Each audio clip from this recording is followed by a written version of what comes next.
السلام علیکم ورحمۃ اللہ وبرکاتہ۔ الحمد للہ وکفی وسلام علی عبادہ الذین اصطفی، اما بعد، قال اللہ تبارک وتعالی اعوذ باللہ من الشیطان الرجیم، بسم اللہ الرحمن الرحیم، والکاظمین الغیظ والعافین عن الناس واللہ يحب المحسنین، صدق اللہ العظیم۔ اللہم صل علی سیدنا محمد وعلی آل سیدنا محمد وبارک وسلم۔ اللہم صل علی سیدنا محمد وعلی آل سیدنا محمد وبارک وسلم۔ اللہم صل علی سیدنا محمد وعلی آل سیدنا محمد وبارک وسلم۔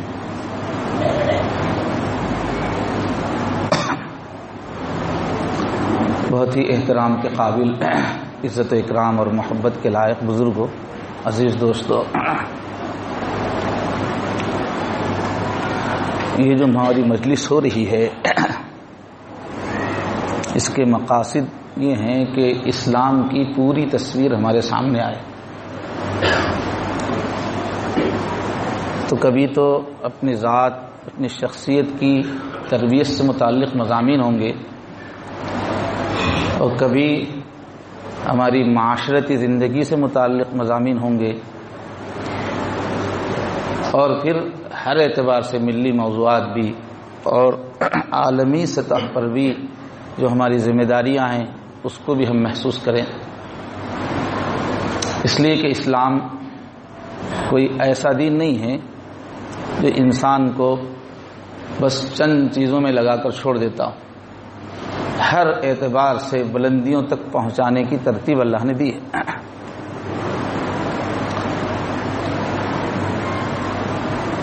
اور اس میں بنیادی بات یہی ہے کہ امت کا تزکیہ ہو۔ تزکیہ کا مطلب ہے افراد سازی ہو۔ ساری دنیا میں جو امت کے حالات میں تبدیلی ہوگی وہ کیسے ہوگی؟ انسانوں کو بدلنے سے معاشرہ بدلتا ہے اور دنیا بدلتی ہے۔ سامانوں کو اور آلات کو بدلنے سے اصل تبدیلی نہیں آتی، انسانوں کو بدلنے سے آتی ہے۔ اس وقت سارے عالم میں جو ضرورت ہے امت کی کہ امت کا کردار بنایا جائے۔ کوئی بھی قوم جو ترقی کرتی ہے اس کے لیے بنیادی اصول یہ ہے کہ اس کے سامنے زندگی کا مقصد صاف صاف ہو۔ کیوں ہم دنیا میں جی رہے ہیں؟ مقصد کیا ہے زندگی کا؟ یہ پوری قوم میں ہر فرد کے ذہن میں صاف ہونا چاہیے، اور پھر اس مقصد زندگی سے پوری قوم کو دلچسپی ہو، اور پھر اس مقصد سے جس طرز عمل میں متناسب ہو، اس مقصد کے اعتبار سے جو صفات چاہیے اور جیسی تربیت چاہیے، پوری قوم کی ویسی تربیت ہو، تب جا کے دنیا کے اندر قوموں کو اللہ عروج عطا کرتے ہیں۔ آج جو مغربی دنیا کو غلبہ ملا ایک لمبی محنت کے بعد، تو وہاں بھی انہوں نے جو کام کیا، اصلاً انہوں نے انسانوں کو ہی بنایا، انسانوں کو بدلا۔ جب ان کے اندر نشأت ثانیہ ہوئی، اثر نو انہوں نے اپنے آپ کو زندہ کرنے کی کوشش کی ان قوموں نے، تو انسانوں کو بدلا انہوں نے۔ ان کے نظریے کے اعتبار سے جو چیزیں ضروری تھی اس کے حساب سے پوری قوم کے بچے بچے کی انہوں نے تربیت کی، اور مقصد حیات ہر ایک کے سامنے واضح کر کے رکھا، ان کے حساب سے جو مقصد حیات، اور اس کے اعتبار سے مکمل تربیت کی، پوری قوم میں ڈسپلن پیدا کیا۔ تب اللہ تعالیٰ نے ان کو ترقیات سے نوازا، اور انبیاء کے ماننے والے بھی، دین کے ماننے والے بھی اسی وقت دنیا میں سرخرو ہوئے ہیں جب عقیدہ ان کا پختہ ہو۔ عقیدہ پختہ ہو، اس عقیدے کے مطابق پوری زندگی ہو، پورا کیریکٹر اور پوری قوم کی تربیت ہو، بچے بچے کی تربیت ہو، تب جا کے اللہ تبارک و تعالیٰ ایسی قوموں کو طاقت دیتے ہیں، دنیا میں طاقت اور عزت دیتے ہیں، اور پھر آخرت میں کامیابی ملتی ہے۔ تو ہم کو ہر اعتبار سے اپنی اور اپنی قوم کی تربیت کی ضرورت ہے، تاکہ اللہ کے پاس بھی سرخرو ہوں، دنیا میں بھی سرخرو ہوں۔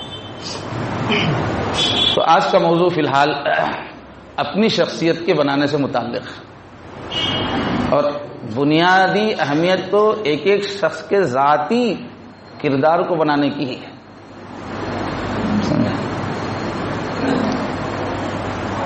بنیادی اینٹ اگر صحیح ہوگی تو پوری عمارت صحیح ہوگی۔ تو اللہ تبارک و تعالیٰ نے انسان کو دو نعمتیں عطا فرمائی ہے۔ انسان کے جسم کو اس کی زندگی میں جن ضروریات کو حاصل کرنا ہے اسے، اور جو فائدے اللہ تعالیٰ کی اس دنیا سے اس کو حاصل کرنا ہے، ان فائدوں کے حصول میں اس کی دلچسپی رہے، ان فائدوں کو وہ جوش و خروش سے حاصل کرے۔ اس کے لیے اللہ تعالیٰ نے انسان میں ایک طاقت رکھی ہے، اس کا نام ہے شہوت، چاہت۔ جسم کے ہر حصے کی الگ شہوت ہے، اگر یہ شہوتیں نہ ہوتی تو پھر انسان کسی کام کا نہ ہوتا، نہ دنیا میں نہ آخرت میں۔ یہ شہوت ہی وہ اسٹیم ہے جو انسان کو چلاتی ہے، بھگاتی ہے، دوڑاتی ہے، محنت کرواتی ہے۔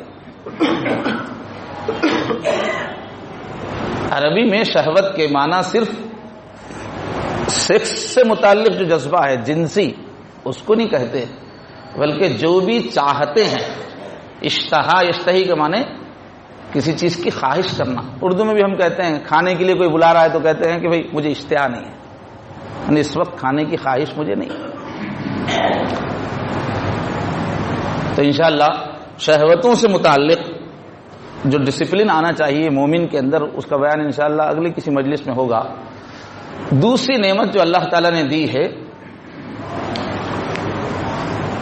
وہ یہ کہ آدمی نقصانات سے اپنے آپ کو بچائے۔ ایک انسانی زندگی کے لیے جو جو چیز مضر ہے اس سے دفاع کرے آدمی۔ جیسے اللہ نے ہر چیز، بیلوں کو جو ہے سینگ دی ہے، سمجھے، الگ الگ جانوروں کو حفاظت کی مختلف چیزیں دی ہے۔ اللہ تعالیٰ نے انسان کو چیز دی ہے نقصانات سے اپنے آپ کو بچانے کے لیے، اس کا نام ہے غضب، غصہ۔ تو یہ جو نفس کی ہماری ایک فطری صلاحیت ہے، یہ جب قابو میں رہتی ہے تو بہت بڑی نعمت ہے، اور اگر یہ بے تربیت ہو جاتی ہے تو دنیا اور آخرت میں بہت بڑا عذاب ہے، زندگی کی ناکامی کا بہت بڑا ذریعہ ہے۔ تو اللہ تبارک و تعالیٰ نے مسلمانوں کی، ایمان والوں کی تربیت میں اس کو اہتمام سے بیان فرمایا، اور ہر دور کے ماہرین تربیت نے، اہل اللہ نے اس پہ خاص زور دیا کہ انسان اپنے غصے پر محنت کر کے اس کو قابو میں لائے، اس کو ایک ترتیب پر لائے۔ تو ابھی خطبے میں جو آیت پڑھی گئی، اللہ تعالیٰ فرماتے ہیں ایمان والے کیسے ہوتے ہیں، وَالْكَاظِمِينَ الْغَيْظَ، کہ غصے کو پینے والے ہوتے ہیں، وَالْعَافِينَ عَنِ النَّاسِ، اور لوگوں پہ غصہ ظاہر نہیں کرتے، لوگوں کو معاف کرنے والے ہوتے ہیں، واللہ یحب المحسنین، اور اللہ تعالیٰ تو اچھے کام کرنے والوں سے، اچھی صفات والوں سے محبت رکھتے ہیں۔ تو مومنوں کی یہ صفت بیان فرمائی۔ تو غصے کے لیے دو لفظ ہیں، ایک ہے غیظ، ایک ہے غضب۔ غصہ تو آدمی کو آ رہا ہے لیکن وہ اس کو پی رہا ہے، اندر اندر کڑ رہا ہے، پی نہیں رہا ہے بلکہ اندر اندر کڑ رہا ہے، بے چین ہو رہا ہے، پیچتاب کھا رہا ہے، مگر اندر اندر ہے، تو اس کو کہتے ہیں غیظ۔ اور جب غصے کے ساتھ انتقام کا بھی جذبہ ہے، اس کے ساتھ جوش پیدا ہو رہا ہے، تو اس کو کہتے ہیں غضب۔ اس لیے غیظ کا لفظ اللہ کے لیے استعمال نہیں ہوتا، غضب کا لفظ اللہ کے لیے استعمال ہوتا ہے، اس لیے کہ اللہ تعالیٰ کے اندر کڑنا نہیں ہے، مجبور آدمی کڑتا ہے۔ تو یہ جو غضب ہے اس کے بارے میں کیا فرما رہے ہیں کہ کاظمین، پیتے ہیں. یہ نہیں کہہ رہے اللہ تعالیٰ کہ ان کو غصہ نہیں آتا، یہ نہیں کہہ رہے. ایمان والوں کو غصہ نہیں آتا یہ نہیں کہہ رہے، اس لیے کہ غصہ کیسے نہیں آئے گا؟ غصہ تو انسان کی فطرت پہ ہے. غصہ نہیں ہے تو وہ آدمی تو بے حیا ہے، وہ آدمی تو بالکل بیکار آدمی ہے. تو غصہ نہیں آتا یہ بات نہیں ہے، بلکہ غصہ آتا ہے تو اس کو پیتے ہیں. ہر معاملے میں یہی ہے، کنٹرول. کوئی یہ چاہے کہ آدمی اندر کی جو پرزور لہریں ہیں وہ پیدا ہی نہ ہوں، ایسا ہو ہی نہیں سکتا. شہوت میرے اندر سے ختم ہی ہو جائے، ہو نہیں سکتا. اور ایسا ہو جائے گا تو وہ آدمی ناکارہ ہو جائے گا. غصہ ہی نہ ہو، غصہ ہی نہ آئے تو پھر وہ مکمل انسان ہی نہیں ہے. تو اللہ تعالیٰ بھی کیا فرما رہے ہیں؟ غصے کو پیتے ہیں. والکاظمین الغیظ. حضور پاک صلی اللہ علیہ وسلم نے فرمایا اغضب کما یغضب البشر، مجھے بھی غصہ آتا ہے جیسے کسی بھی انسان کو غصہ آتا ہے. کما یغضب البشر، مجھے بھی غصہ آتا ہے. لیکن اللہ کے نبی کے غصے کی خوبی کیا ہے کہ غصے میں بھی بے قابو نہیں ہوتے تھے. غصے میں بھی کوئی بے ڈھنگی بات، حد سے بڑی ہوئی بات یا ناحق بات، ناحق رویہ آپ سے ظاہر نہیں ہوتا تھا. ایک مرتبہ اللہ کے نبی نے کہا کہ میں جو کچھ بولتا رہتا ہوں تم لوگ لکھتے رہتے ہو، میں ایک انسان ہوں، کبھی غصے میں بھی کچھ بول دیتا ہوں، اس لیے ہر چیز مت لکھا کرو. ایک مرتبہ حضور نے ایسا کہا. پھر فوراً فرمایا نہیں. تھوڑے عرصے کے بعد فرمایا کہ نہیں، میں چاہے خوش رہوں، میں غصے میں رہوں، ہر حال میں میری بات تم لکھ سکتے ہو، اس لیے کہ اس زبان سے سوائے حق کے کچھ نہیں نکلتا.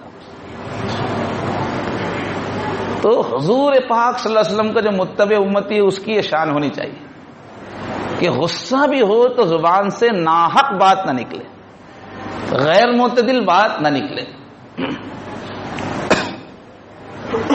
اور عام آدمی کا غصہ کیسا ہوتا ہے جس کی تربیت نہیں؟ غصہ آیا تو ہنگامہ کر دیتا ہے، دیدے پھٹے جا رہے ہیں، چہرہ جو ہے وہ بھیانک ہوتا جا رہا ہے، آواز میں تیزی آ رہی ہے، اور ایک طوفان سا محسوس ہو رہا ہے. ہنگامہ کر دیتا ہے چھوٹی چھوٹی بات پہ، اور عقل پہ پردہ پڑ جاتا ہے، عقل کام کرنا بند ہو جاتی ہے اس کی غصہ آتے ہی. اور اسی اندھے پن کی وجہ سے آدمی غصے کی حالت میں پرانے تعلقات سیکنڈوں میں توڑ دیتا ہے، ایسی بات بول دیتا ہے، ایسا کام کر دیتا ہے. کتنی مدتوں سے نبھائے ہوئے تعلقات بڑی آسانی سے آدمی توڑ دیتا ہے، جو منہ کو آیا بک دیتا ہے. تو یہ غصہ بہت خطرناک چیز ہے. غصہ ایمان کو کھا جاتا ہے. جب آدمی غصے میں آتا ہے نا تو اس کو بندے پہ بھی غصہ آتا ہے، اللہ پہ بھی غصہ آتا ہے، حالات پہ بھی غصہ آتا ہے، معلوم نہیں کس چیز پہ غصہ آ جاتا ہے. جب ذہن الجھ جاتا ہے تو اس میں ہوتا یہ ہے کہ غصے کے زور میں وہ ایسے بول دیتا ہے جس سے وہ کافر ہو جاتا ہے. اس لیے فقہ کی کتابوں میں مستقل ایک باب رہتا ہے کہ وہ کون سے الفاظ ہیں کہ اگر وہ منہ سے نکل گئے تو آدمی کا ایمان چلا جاتا ہے. اس کو خاص طور پہ سیکھنے کی ضرورت ہے کہ خدا نہ خواستہ ہمیں پتہ ہی نہیں چل رہا ہے اور ہم ایمان والوں کی فہرست میں سے ہی نکل گئے. فقہ کی ابتدائی درجے کی کتاب ہے، مدرسوں میں شروع میں پڑھاتے ہیں مالا بدھ منہ، وہ باتیں جن سے چارے کار نہیں ہے، کمپلسری جو ہے، کم سے کم مالا بدھ منہ. تو اس میں لکھے گئے ہیں کہ وہ کون سے الفاظ ہیں کہ زبان سے نکلے تو آدمی کافر ہو جائے. فرمایا اگر بات چل رہی ہے اور ایک آدمی اپنی تائید میں کہتا ہے شریعت یہ کہتی ہے، مسئلہ یہ ہے، اور سامنے والا بولتا ہے بازو رکھ شریعت کو، یہاں دین میں ان کو سب بازو رکھو، پہلے مارکیٹ کے حساب سے بات کرو. تو جیسے یہ زبان سے نکلے گا کافر ہو جائے گا. رکھ پرے شریعت کو، بازو رکھ دین کو، ایسو باتیں چھوڑو میاں، بہت ہو گیا. ایک کفریہ کلمات کی طرف جاتی ہے چیز. تو غصہ بڑی خطرناک چیز ہے، آدمی کو کچھ اندازہ ہی نہیں ہوتا کہ غصے میں کیا ہو جاتا ہے. اس لیے اللہ کے نبی صلی اللہ علیہ وسلم نے اتنے کنٹرول کے بعد پھر اللہ سے دعا بھی مانگی کہ اے اللہ میرے غصے کو بھی امت کے لیے رحمت بنا دیجیے.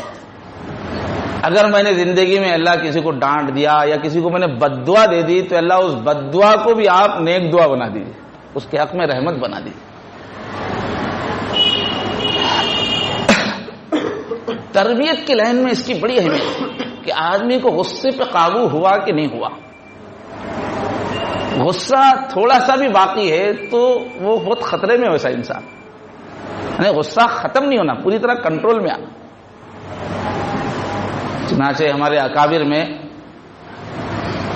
علامہ رشید الدین گنگوہی رحمۃ اللہ علیہ دارالعلوم دیوبند کے گویا بانیوں میں اس کے وجود میں لانے میں بنیادی شخصیات دو ہیں، حضرت مولانا قاسم نانوتوی رحمۃ اللہ علیہ، حضرت مولانا رشید احمد گنگوہی رحمۃ اللہ علیہ. اپنے زمانے کے بڑے فقیہ تھے، جزیات پہ باریک باریک مسائل پر بڑی ان کی نظر تھی، اور ان کا بڑا روب دبدبہ تھا، دور دور تک ان کا شہرت تھا علم میں. لیکن اپنی تربیت کے لیے وہ حاجی امداد اللہ مکی رحمۃ اللہ علیہ کی خدمت میں پہنچے، جو مکمل عالم نہیں تھے، علم میں ان کا کوئی مقام نہیں تھا، لیکن تربیت ان سے جا کے حاصل کی. تو تبان کچھ لوگوں میں ذرا تیزی زیادہ ہوتی ہے، کچھ لوگوں میں کم ہوتی ہے. بہرحال ایک دن حضرت فضل رحمان گنج مراد آبادی رحمۃ اللہ علیہ، جو اپنے زمانے کے اویس زمانہ کہے جاتے تھے، وہ آئے حاجی صاحب کے پاس. اپنے زمانے کے ٹاپ کے دونوں بڑے اہل اللہ میں شمار ہوتے تھے، تو انہوں نے خاص طور پر ان کے لیے دعوت کا اہتمام کیا حاجی صاحب نے. اور جب دسترخوان لگ گیا اور دسترخوان پہ اعلیٰ سے اعلیٰ چیزیں رکھی ہوئی ہیں، اچھی اچھی انواع و اقسام ہے رکھی ہوئی. اب یہ حاجی صاحب تو علم میں بہت کم ہیں، اب وہ علامہ رشید الدین گنگوہی سے انہوں نے کہا کیا کیا، ایک برتن لی اور اس میں سے 2 روٹیاں نکالی اور تھوڑی سی دال اس میں ڈالی اور برتن ہاتھ میں تھما دی. کہا کہ یہ دسترخوان کے کونے پہ بیٹھ کے کھا لو. اپنے وقت کے علامہ ہے، وہ کوئی معمولی شخصیت نہیں ہے علامہ رشید الدین گنگوہی. اب خود تو اپنے سامنے رکھے ہوئے ہیں، مرغے چرغے سب ہے موجود، اعلیٰ سے اعلیٰ چیزیں رکھی ہوئی ہے، اور ان کو کہہ رہے ہیں برتن میں 2 روٹی رکھ کے تھوڑی سی دال ڈال کے جاؤ، دسترخوان کے کونے پہ بیٹھ کے کھاؤ. اب وہ لے کے جب جانے لگے تو کہا میرا جی تو یہ چاہتا تھا کہ تم کو جوتوں کے پاس بٹھاؤں، لیکن احسان کر رہا ہوں وہاں کونے میں بیٹھو. بول رہے تھے، دیکھ رہے تھے چہرے پہ کیا تاثر ہے، کیا رنگ آ رہا ہے، کیا جا رہا ہے. تو جیسے ہی انہوں نے کہا کہ میرا جی تو یہ چاہتا ہے کہ میں جوتوں میں بٹھاؤں، تو فوراً انہوں نے کہا کہ حضرت میں تو جوتے میں بھی بیٹھنے کے قابل نہیں ہوں، یہ آپ کا احسان ہے جو مجھے آپ دسترخوان پہ بیٹھنے کی اجازت عطا فرما رہے. جب دیکھا کہ ہاں نفس مر چکا ہے، پھر ان کو بھی پھر خلافت دے دی، اجازت دے دی کہ اب آپ بھی تربیت کر سکتے ہیں. تو اہل اللہ کے پاس اس کا بڑا اہتمام ہے کہ آدمی کے اندر سے غصہ بالکل چلا جائے. اور یہ دور ایسا ہے کہ بھئی ہر آدمی غصے سے بھرا ہوا ہے، انانیت، خوش فہمی کا پتلا ہے ہر آدمی. ہم لوگوں کی جتنی عاجزی ہے نا ظاہری ہے، دکھاوے کی عاجزی ہے. آئیے تشریف لائیے بیٹھیے، آپ خاکسار ایسا بولتے رہتے ہیں. شہری لوگ جو ہے نا ان کو تو بہت مہارت ہے، اندر ایک اوپر ایک، بہت مہارت ہے ان کو، بڑی مٹھاس رہتی ہے، مکمل زہر دل میں ہونے کے باوجود بھی مٹھاس دکھا سکتے ہو. اس کا بڑا سلیقہ آ جاتا ہے. لیکن اللہ تو دل کو دیکھتے ہیں، دل کی گہرائی میں کس کے دل میں کتنی انا ہے وہ اللہ دیکھتے ہیں. اللہ تو شریعت میں یہ غصے کو کنٹرول میں لانے کی جو محنت ہے، یہ کوئی سنت یا نفل یا صرف پسند کی چیز نہیں ہے، بلکہ شریعت میں یہ فرض ہے. اور بے قابو غصہ حرام ہے. ہم میں سے کسی کے سامنے اگر بات آئے بھئی تمہاری حالت کیا ہے. ہر آدمی کے دل میں کیا ہے؟ میں کیا گناہگار ہوں کیا؟ کیا میں شراب پی رہا ہوں کیا؟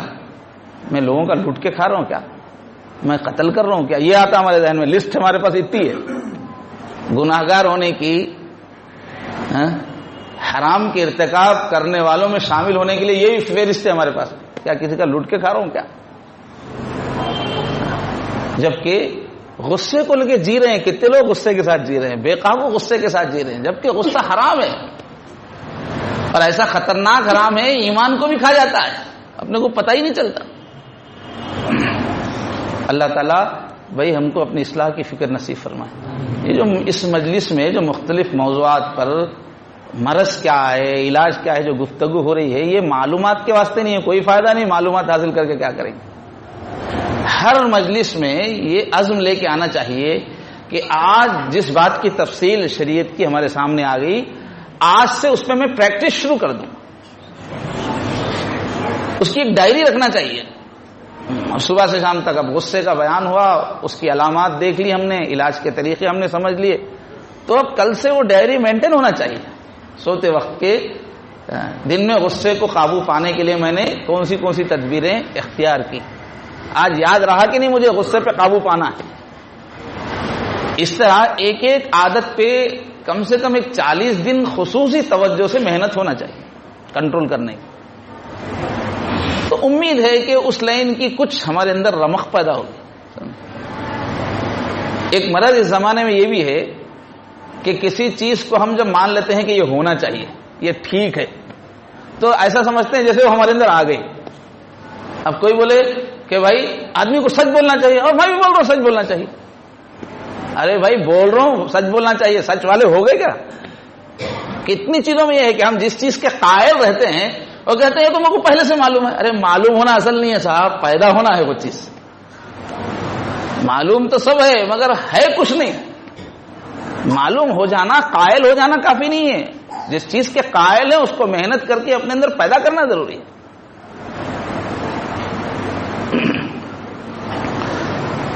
تو غصے کا علاج کرنا ہم لوگوں پہ فرض ہے، کیونکہ اسی غصے کی وجہ سے گھر برباد ہو جاتے ہیں. میاں بیوی کے تعلق، باپ بچے کے تعلقات بگڑ جاتے ہیں. گھر ایک جیل بن جاتا ہے، ایک عذاب بن جاتا ہے. گھر نفرتوں سے بھر جاتا ہے، اور شیطان کو پورے خاندان کو ڈائنامٹ کرنے کا موقع مل جاتا ہے. غصہ اگر گھر کے سرپرست کا قابو میں نہیں آیا، دین سے خارج ہو جاتے ہیں. اور جیسے ہی انسان میں غصہ آتا ہے شیطان کے لیے دروازہ کھل جاتا ہے.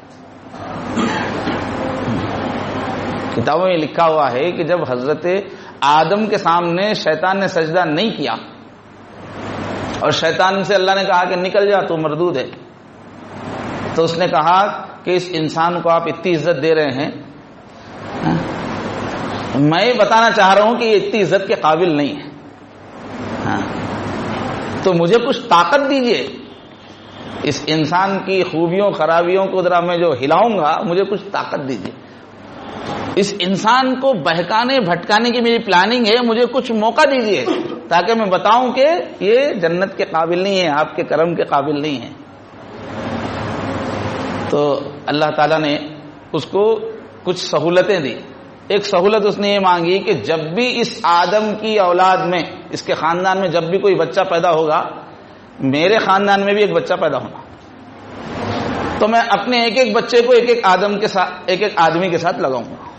برابر کا مقابلہ ہونا چلنا ٹھیک ہے. اور پھر اس انسان میں داخل ہونے کے لیے، اس پہ قابو پانے کے لیے مجھے کچھ راستے چاہیے.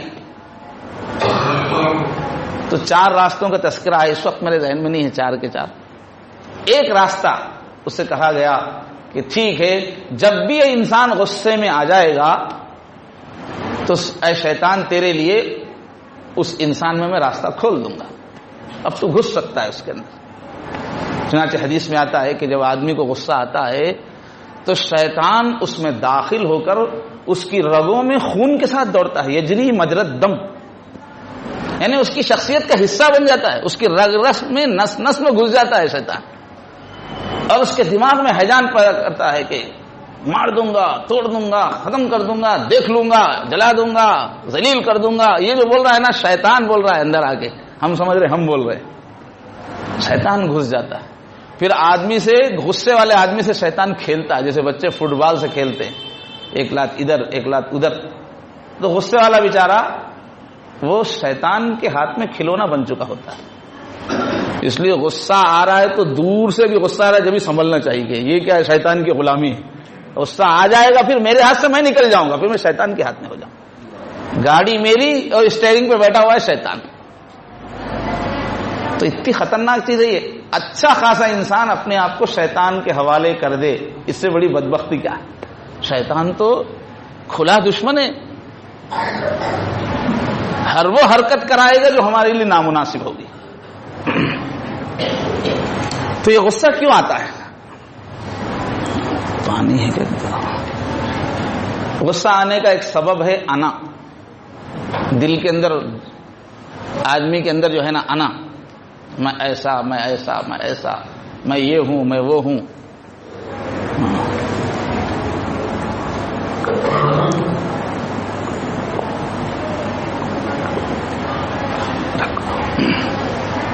جب تک اندر انا ہے غصہ آتا ہی رہے گا.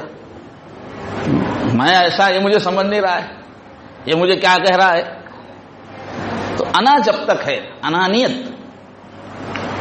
اس وقت تک غصہ آتا ہی رہے گا. یہ انا کو قابو میں لانا ہے. انا جب تک نہیں ٹوٹے گی آدمی پھر اللہ کی مرضی پہ نہیں چلے گا، انا پہ ہی چلتا رہے. اور اس دور کی جو تہذیب ہے، جو مغرب سے ساری دنیا کو ملی، یورپ کے علوم سے، یورپ کے کلچر سے جو ساری دنیا کو جو لچھن ملے ہیں، جو طریقے ملے ہیں، یورپ کی تہذیب آدمی کو رات دن انا سکھاتی ہے، اکڑنا سکھاتی ہے. لباس بھی اکڑنے والا، فرنیچر بھی ان کا اکڑنے والا، لہجہ بھی ان کا اکڑنے والا. انا سکھاتی ہے. وہ سمجھتے ہیں کہ انا سے ہی آدمی ترقی کرتا ہے، حالانکہ انا سے آدمی کا روحانی زوال ہوتا ہے. عاجزی ضروری ہے. اور دوسری چیز ہے اسی سے ملتی جلتی، عجب. میں بھی اچھا ہی ہوں، ٹھیک ہوں، سمجھے؟ اپنے بارے میں راضی رہنا، آدمی کا خوش گمان رہنا اپنے بارے میں. اس میں بولتا کہ سمجھا نہیں جو میرے کو، میں کون ہوں سمجھا نہیں تو اصل میں میں بھی بتاتا ہوں میں کون ہوں. یہ کیا ہے؟ عجب ہے. یہ سمجھ رہا ہے میں یہ ہوں وہ ہوں، اور تو نے مجھے سمجھا نہیں اس لیے ایسی بات کر رہا ہے، میرے ساتھ ایسا سلوک کر رہا ہے. تو اگر ہم لوگ یہ ارادہ کر رہے ہیں کہ بھئی آج سے ہمارا غصہ قابو میں آ جائے، تو یہ غصے کے جو ریزنز ہیں اس کو ختم کرنا پڑے گا. جڑیں موجود رہیں گی اور اوپر سے پھل پھول نہ لگیں، یہ نہیں ہو سکتا. اندر سے کٹنگ کرنا پڑے گا، انا کو توڑنا پڑے گا، عجب کو توڑنا پڑے گا. اچھا، بعض وقت جو ہے مذاق میں بھی غصہ آ جاتا ہے. بعض لوگ عادت ایسی بنائے ہوتے ہیں کہ جب دیکھو مذاق، جس کے ساتھ چاہے مذاق، اور جو جی میں آیا اس انداز کا مذاق. اجازت نہیں ہے. ان مذاق کی حدود ہے. سامنے والے کی طبیعت دیکھ کے مذاق کرنا چاہیے. مذاق آپ سامنے والے کو خوش کرنے کے لیے کر رہے ہیں، یعنی سامنے والے کو تکلیف دینے کے لیے کر رہے ہیں. اگر سامنے والے کو تکلیف دینے کی ذریعہ بھی نیت شامل ہوگی تو وہ مذاق کہاں ہے؟ وہ تو ایذا ہے. ایذا رسانی حرام ہے. المسلم من سلم المسلمون من لسانہ ویدہ. مسلمان تو وہ ہے کہ اس کی زبان سے، اس کے ہاتھ سے دوسرے مسلمان محفوظ رہے. یہ مذاق کہاں ہوا؟ جو جی میں آیا کہہ دیتے ہیں، بولتے میں تو مذاق کر رہا تھا. اللہ کے نبی نے فرمایا کہ آدمی زبان سے بعض ایسے الفاظ نکالتا ہے کہ ان الفاظ کی نحوست سے وہ جہنم کی پستی میں ڈھکیل دیا جاتا ہے، اور وہ سمجھتا ہمیں کچھ بولا ہی نہیں، اس کو احساس ہی نہیں ہوتا. تو بعض لوگ جو ہے بے تکا مذاق، بعض لوگ اپنی گفتگو کا اسٹائل ہی عجیب بنا کے بیٹھے ہوئے، سمجھے؟ جس سے بات کو ایسا معلوم ہوتا ہے کہ اس پہ سوار ہونے کے واسطے آئے گا. سامنے والے کو دباؤ میں لانا، عجیب قسم کی گفتگو کرنا. تو مذاق، کتنے لوگ ہیں اچھے خاصے دوست ہیں، مذاق میں لڑائی شروع ہو جاتی. تو مذاق میں بھی احتیاط کرنا چاہیے. اور ایک چیز جو غصہ پیدا کرتی ہے وہ تنقید، کرٹیسائز. کسی پہ تنقید کیجئے، اس کے عیب بتائیے، اس کی کمی بتائیے تو اس کو غصہ آ جاتا ہے. تو ایک اپنے بارے میں ہم یہ طے کر لیں کہ بھائی کسی پہ ہم تنقید نہیں کریں گے. اگر کسی کے اندر ہم کو کوئی کمی نظر آ رہی ہے، کسی کے لیے ہمارے دل میں کوئی مشورہ ہے، تو تنہائی میں بولنا چاہیے. پہلے اس کی خوبیوں کا تذکرہ کر کے محبت سے بولنا چاہیے. جو منہ کو ہے بول دیا، پھر بولتے حق بول رہا ہوں. ہماری دکنی میں کیا ہوتا ہے، حق کی بات پھق بول کے نکلتی بول. تو حق بھی بولنا ہے، سلیقے سے بھی بولنا ہے. لوگوں کو اس انداز سے مت بولو کہ وہ بات کو، آپ کی بات کا انکار کر دے. تو تنقید جو ہے سلیقے سے ہونی چاہیے. تنقید کا بھی بڑا مزاج آج کل کیا ہے، جو دنیا میں صحافت جو ہے جمہوریت کا پلر ہے، سمجھے. صحافت جو ہے یہی سکھاتی ہے لوگوں کو، اپنے کو مت دیکھو، ساری دنیا کو تنقید کرتے رہو. سمجھے.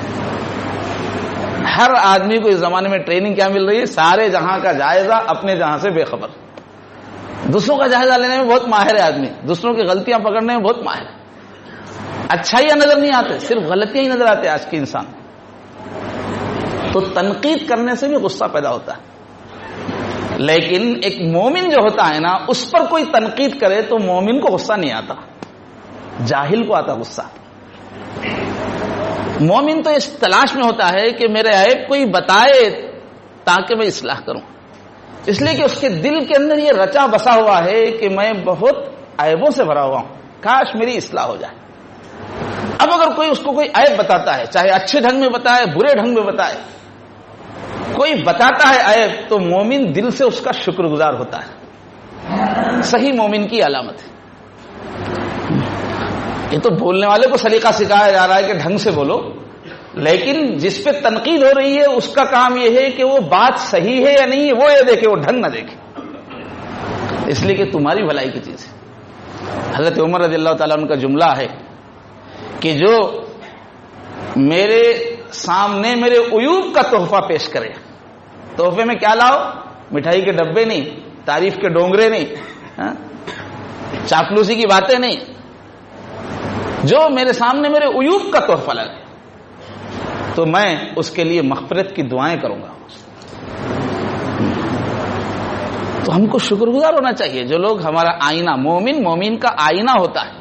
اچھا، سوسائٹی میں ایسا بھی ماحول نہیں ہونا چاہیے کہ سامنے والے سے غلطیاں ہو رہی ہے اور ہم بس اس کی تعریف ہی کرتے جا رہے ہیں، جب دیکھو تعریف ہی کر رہے ہیں. یہ بھی مکاری بہت ہے اس زمانے میں. اس کو تہذیب سمجھا جاتا ہے. بھائی سامنے والے کے اندر کوئی عیب ہے تو آپ اس کو بتائیے، ڈھنگ سے بتائیے، مگر بتائیے، یہی تو آپ کا خلوص ہے. آپ اس کو نہیں بتاتے، ساری دنیا کو بتاتے وہ ایسا ہے ویسا ہے، اس کو نہیں بتاتے. تو کوئی تنقید کرے تو اس کو اپنا محسن سمجھنا چاہیے. تو حضرت عمر فرماتے ہیں جو تنقید کا، عیوب کا تحفہ مجھے لا کے دے، میں تو اس کے لیے زندگی بھر مغفرت کی دعا کروں گا.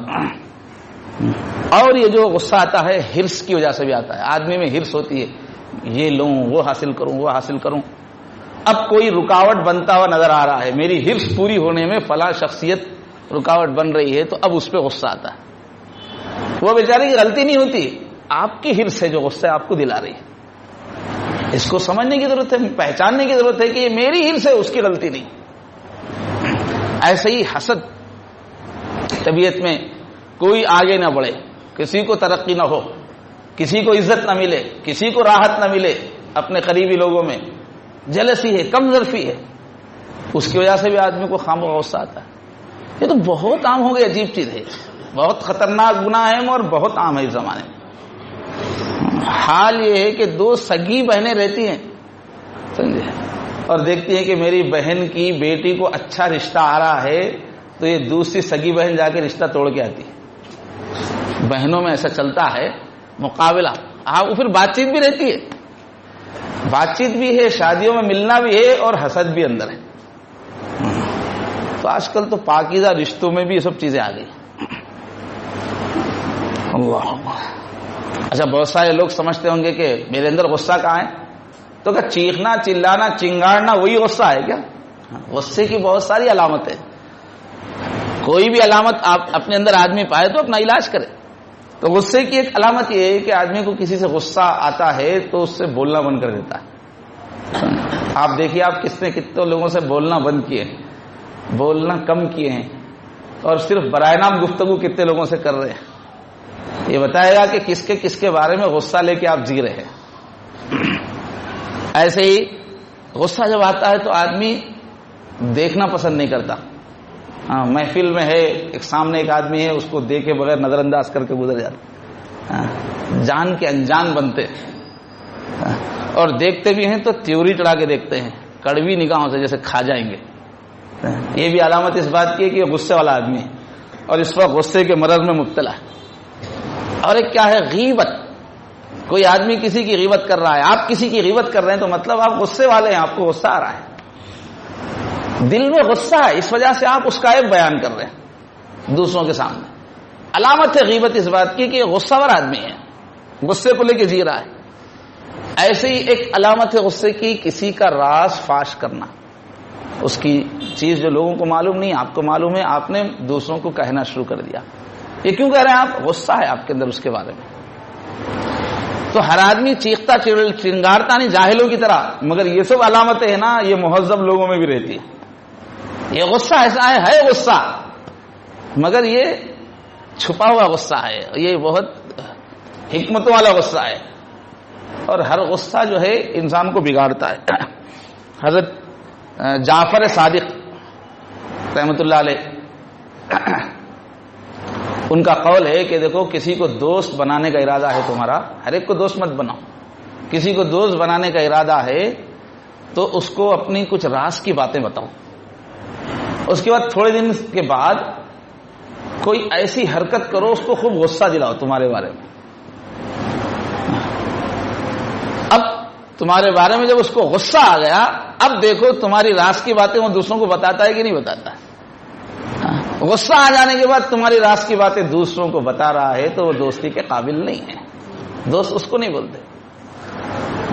آج کتنے لوگوں کا حال یہ, اچھی خاصی دوستی چلتی رہتی ہے کافی دن تک, اور جب ذرا ناراضگی پیدا ہوئی, غصہ آیا, تو اپنے دوست کیا ہے بولنا شروع کر دیا. کتنی کمزرفی کی بات ہے.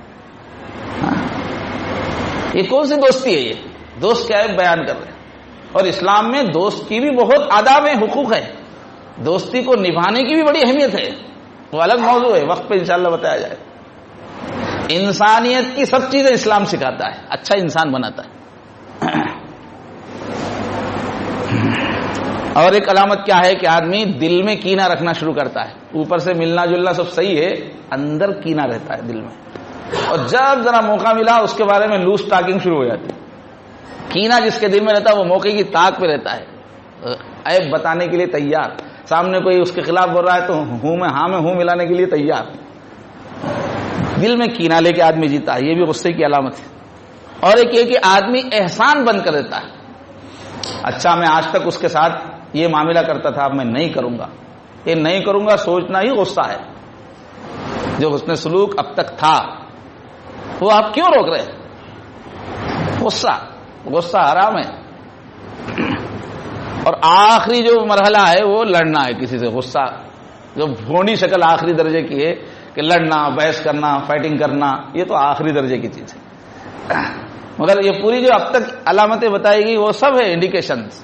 وہ دیکھنا چاہیے کہ میرے زندگی میں کتنے لوگوں سے غصہ چل رہا ہے, اور غصے کی کتنی ادائیں لے کے میں جی رہا ہوں, اور اللہ سے مانگنا چاہیے کہ اللہ ان سب چیزوں سے بچنے کا سلیقہ مجھے عطا فرمائے. احادیث میں بے شمار احادیث ہیں غصے کے مختلف پہلوؤں کے بارے میں, اصلاحی تربیتی احادیث. ایک صحابی اپنے غلام کو پیٹ رہے تھے, اللہ کے نبی کا گزر ہوا, اللہ کے نبی نے فرمایا غلام سمجھ کے پیٹ رہے ہو, یاد رکھو تم بھی کسی کے غلام ہو, اور جتنا اختیار تم کو اس غلام پر ہے اس سے زیادہ اختیار تمہارے آقا کو تمہارے اوپر ہے. کسی ماتحت پر ظلم کرنے سے پہلے اپنی شخصیت کا, اپنے عہدے اور اپنے مقام کا زور بتانے سے پہلے یہ یاد رکھو تمہارے اوپر بھی ایک زور آور ہے, تم بھی کسی کے غلام. اور ترغیب دی کہ جو غصہ جلدی ختم کر لیتا ہے, اپنا غصہ جلدی کنٹرول کر لیتا ہے, کل اللہ تعالیٰ قیامت کے دن اپنے غصے سے اس کو محفوظ رکھیں گے. کتنا نفع کا سودا ہے. اور ایک بات حضور نے فرمائی، 3 چیزیں قسمیں کھا کے بیان فرمائی. ایک تو زبان رسول سے کوئی چیز ادا ہو جائے، یہی مومنوں کے لیے کافی ہے، صادق و مصدوق ہے، لیکن قسمیں کھا کے کہہ رہے ہیں تاکہ ہم یقین سے ان باتوں کو اختیار کریں. فرمایا قسم کھا کے کہ جو جلدی معاف کرے گا، میں قسم کھا کے کہتا ہوں اللہ تعالیٰ قیامت میں اس کو عزت دے گا. معاف کرتے وقت آدمی کو کیا سمجھ میں آتا ہے، میں معاف کر دوں گا تو میری انسلٹ ہو جائے گی، کچھ دکھانا چاہیے، کچھ زور، کچھ بتانا چاہیے، یہ آتا ہے ذہن میں کہ میری عزت جائے گی اس میں. اللہ کے رسول فرما رہے نہیں، قسم کھا کے کہتا ہوں معاف کرو سامنے والے کی غلطی، عزت بڑھائیں گے اللہ تعالیٰ. قیامت میں اللہ تعالیٰ اسے عزت عطا فرمائیں گے. اور فرمایا میں قسم کھا کے کہتا ہوں کہ جو بھی صدقہ کرتا ہے، یعنی نیکی کے کام میں خرچ کرتا ہے، صدقہ کبھی آدمی کے مال کو کم نہیں کرتا، صدقہ بڑھاتا ہے، کم نہیں کرتا. آپ نے دنیا میں کبھی سنا کہ فلاں شخص جو ہے نیکی کے کام میں خرچ کرتے کرتے مدرسے بنانے میں لگا رہا، مسجدوں میں بنانے میں لگا رہا، غریبوں کی خدمت کرتا رہا، دل کھول کے نیکی کے کاموں میں خرچ کرتا رہا، اور اس نیکی کے خرچے کی وجہ سے وہ خلاش ہو گیا؟ سنا کسی کے بارے میں؟ اچھائی کے کاموں میں خرچ کرنے کی وجہ سے کسی کا دیوالیہ ہو گیا، بینکرپٹ ہو گیا؟ سنا ہے کسی کے بارے میں؟ نہیں سنا. تاریخ ایک مثال نہیں پیش کر سکتی. کوئی نیکی میں آگے بڑھنے کی وجہ سے، نیکی کے خرچے کی وجہ سے کوئی خلاش ہوا ہو، غریب ہوا ہو. اور آپ یہ بہت سنے ہوں گے کہ فلاں بزنس میں اتنے کروڑ لگائے اور بینکرپٹ ہو گیا، فلاں چیزوں میں اتنے پیسے لگائے اس نے اور پھر وہ دیوالیہ ہو گیا، وہ نقصان. یہ تو سنیں گے، لیکن کوئی نیکیوں میں پیسہ لگائے اور اس کی وجہ سے غریب ہو جائے، خلاش ہو جائے، یہ نہیں سنا ہوگا. اس لیے کہ اللہ کی طرف سے انتظام ہے آسمان پہ، فرشتے آواز لگاتے رہتے ہیں عرش کے پاس، اللہم اعط منفقا خلفا، اے اللہ جو بھی خرچ کر رہا ہے فوراً بدل دے دیجئے اس کو. اللہم اعط ممسکا تلفا، اے اللہ جو بھی ہاتھ روک رہا ہے اس کو نقصان پہنچائیے، اس ہاتھ سے نہیں پیچھے سے لیجئے اس سے. تو اللہ کا سسٹم ہے، یہ چشمہ ہے، جتنا پانی آپ نکالیں گے اتنا آئے گا. اللہ سے لینے کا طریقہ ہے دینا، اور 10 گنا زیادہ ملتا ہے پھر. اور حضور نے تیسری بات کہی قسم کھا کے کہ جو بھی مخلوق سے، لوگوں سے مانگنا شروع کرے گا، اس سے ملے اس سے ملے، وہ میرا ساتھ دے، وہ میرا کام کرے، لوگوں سے آس رکھنا شروع کرے گا، لوگوں سے مانگنا شروع کرے گا، پھر اللہ تعالیٰ اس کے اوپر افلاس کا دروازہ کھول دیں گے. اسے پھر مانگنا ہی پڑے گا، کتنا بھی مانگتے رہو ضرورتیں اس کی پوری نہیں ہو. اور جو مانگنے سے بچے گا اللہ اسے بچائے گا. تو یہ 3 باتیں قسمیں کھا کے فرمائی. جلدی معاف کرنے پر قیامت میں عزت، صدقہ کرنے سے مال میں اضافہ، اور مخلوق سے سوال کرنے سے اور حاجت مندی میں اضافہ. اور اللہ کے رسول صلی اللہ علیہ وسلم نے فرمایا اللہ تعالیٰ کو سارے گھونٹوں میں سب سے محبوب پسند گھونٹ وہ ہے جو آدمی غصے کو نگلتا ہے. غصہ آیا تو